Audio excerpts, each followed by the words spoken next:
Keluar dari kota Madinah satu orang yang namanya seperti namanya Nabi Muhammad SAW, Muhammad bin Abdullah, dan dia dari turunan Nabi SAW juga.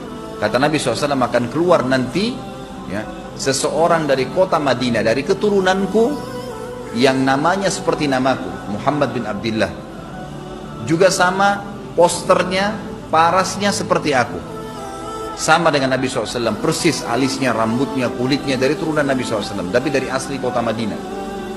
Sebagian ulama hadis mengatakan dari turunan Hasan radhiyallahu anhu ajmain.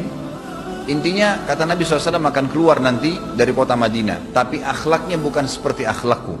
Tentu tidak mungkin ada orang yang sama dengan akhlak Nabi SAW. Kata Nabi SAW, Allah mengubah dia dalam sehari semalam. Tiba-tiba berubah menjadi orang baik dalam sehari semalam, jadi orang faham agama. Lalu orang-orang pun akan datang kepadanya dari masyarakat Madinah berkata, engkau adalah turunan Rasulullah SAW, pimpinlah kami berperang melawan Dajjal. Maka dia pun menolak. Dia menolak awalnya, kemudian dia menuju ke Mekah, diikutin dengan 300 orang pertama dari kota Madinah. Sampai di Mekah, setelah selesai dia tawaf, maka seluruh muslimin menunjuknya sambil mengatakan, engkau harus memimpin kami. Dan orang ini punya julukan Mahdi, dikenal dengan Imam Mahdi. Inilah tanda-tanda kiamat yang kedua. Setelah Dajjal keluar, buat kerusakan di muka bumi tadi selama 40 hari itu atau setahun lebih, kemudian keluarlah tanda-tanda kiamat kedua pada saat dia sudah tiba di kota Babulut di Israel. Keluarlah si Mahdi ini. Pada saat dia tiba di Mekah, dibaiatlah oleh banyak kaum muslimin, tidak disebutkan jumlah pasukannya, maka terbentuklah pasukan jihad yang mengejar Dajjal menuju ke Palestina. Lalu keluar tanda-tanda kiamat 3, langsung berentetan semua. Pada saat pasukan Imam Mahdi dengan pasukan jihad itu tiba di Darul Bayda namanya, menara kota putih yang ada menara putihnya, dan itu sekarang di negeri Syam, tepatnya di Damaskus, ibu kota Syria.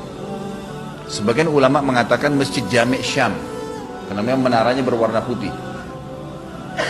Hadis menyebutkan di menara itulah, di masjid itulah Imam Mahdi mampir sholat asar bersama pasukannya, dan sudah dekat. Syam, negeri Syam, masuk di dalamnya wilayah itu adalah Israel, ya sekarang Palestina, kemudian Syria, dan ini masjid ada di Syria, di Damaskus. Pada saat itulah datang tanda-tanda kiamat besar yang ketiga, yaitu turunnya Nabi Isa alaihissalam. Kata Nabi SAW dalam hadis Bukhari, hadis Muslim, hadis Sahih semuanya, dikatakan Isa alaihissalam akan turun sambil memegang kedua sayapnya malaikat, dan dari rambutnya yang basah meneteskan air, dan semua muslimin waktu itu menyaksikan, yang masih hidup zaman itu menyaksikan, dan ini wahyu, penyampaian, pasti terjadi. Maka dia pun turun, lalu kemudian dia masuk, dan orang-orang pada saat itu mengenalnya kalau dia adalah Isa, dan mereka sudah tahu ini masanya turunnya, keluarnya Dajjal, ini Mahdi sudah ada, mereka tahu akan turun Isa, sudah ada informasi seperti saya sampaikan ke Bapak Ibu sekarang, itu muslimin di zaman itu sudah tahu semua. Maka Isa pun alaihissalam waktu itu dipersilakan oleh Mahdi untuk jadi imam, maka dia pun mengatakan tidak, imam dari kalangan kalian. Dan kata Nabi SAW, ini kemuliaan bagi umat ini, karena Nabi sholat di belakang umat ini. Semestinya kalau ada Nabi, pasti Nabi jadi imam, tidak mungkin digantikan oleh manusia biasa. Tapi waktu itu Imam Mahdi menjadi imam dan Nabi Isa sholat di belakangnya. Baik, sholatlah mereka, kemudian mereka menuju ke Palestina. 3 tanda-tanda kiamat sekaligus terjadi. Pada saat menuju ke Palestina, tiba di pintu gerbang Babulut. Dan di wilayah Babulut ini, kata Nabi SAW, nanti Isa akan masuk dan membunuh Dajjal. Dan setelah membunuh Dajjal, maka seluruh pengikut Dajjal dari kaum Yahudi akan bersebaran, sembunyi di bawah batu dan pohon. Semuanya batu dan pohon itu akan berbicara kepada setiap pasukan mujahidin, berkata, wahai muslim, ini Yahudi di atas saya atau di bawah saya. Batu bilang ini Yahudi yang sembunyi, yang pohon mengatakan, wahai muslim, ini Yahudi, bunuhlah dia. Maka dibunuhlah orang-orang Yahudi tersebut yang menjadi pengikut Dajjal oleh kaum muslimin, kecuali satu pohon, namanya pohon Garqat.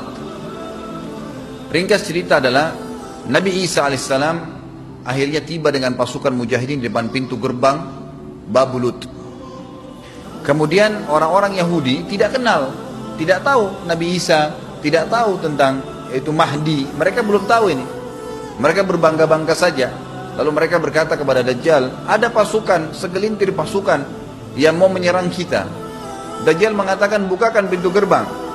Mereka tidak akan mampu melawan kita, karena pasukannya mereka banyak memang. Maka Dajjal dengan sombongnya menunggu di depan pintu gerbang. Pada saat dibuka, Dajjal kaget melihat ada Isa alaihissalam. Dan pada saat itu kata Nabi SAW, Dajjal faham kalau sudah tiba ajalnya. Begitu melihat Isa alaihissalam, dia lari dan badannya sambil meleleh di depan para pengikutnya. Lalu Isa alaihissalam mengejarnya, mengatakan, wahai musuh Allah, saatnya kau akan menemui ajalmu. Lalu ditusuklah dengan tombak emas di antara dua matanya, maksudnya di dahinya, ditusuk oleh Isa AS dan matilah Dajjal. Pada saat Dajjal mati, pengikutnya pada ketakutan semua. Mereka anggap Dajjal Tuhan, mereka anggap Dajjal orang yang perkasa lah, orang yang kebal lah, beragam macam kelebihan. Mereka kaget pada saat mati, maka bertebaranlah mereka dan akhirnya mereka sembunyi di bawah pohon dan batu. Lalu Nabi Isa AS memimpin di muka bumi, dan kata Nabi SAW, pada saat itu Islam, agama Islam yang dibawa oleh Nabi SAW akan masuk ke semua rumah di muka bumi, gak tersisa. Satu dunia ini semuanya Islam.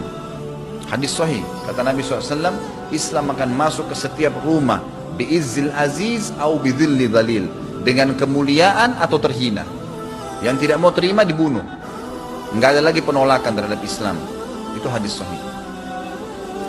Maka Nabi Isa alaihissalam memimpin pada saat itu, disebutkan dalam hadis 40 tahun dengan ketenangan menerapkan hukum Islam. Kata Nabi SAW, bagaimana awal umat ini bisa sesat sementara aku yang pimpin, dan bagaimana akhir umat ini bisa sesat sementara yang pimpin mereka Isa dengan menjalankan hukum-hukumku.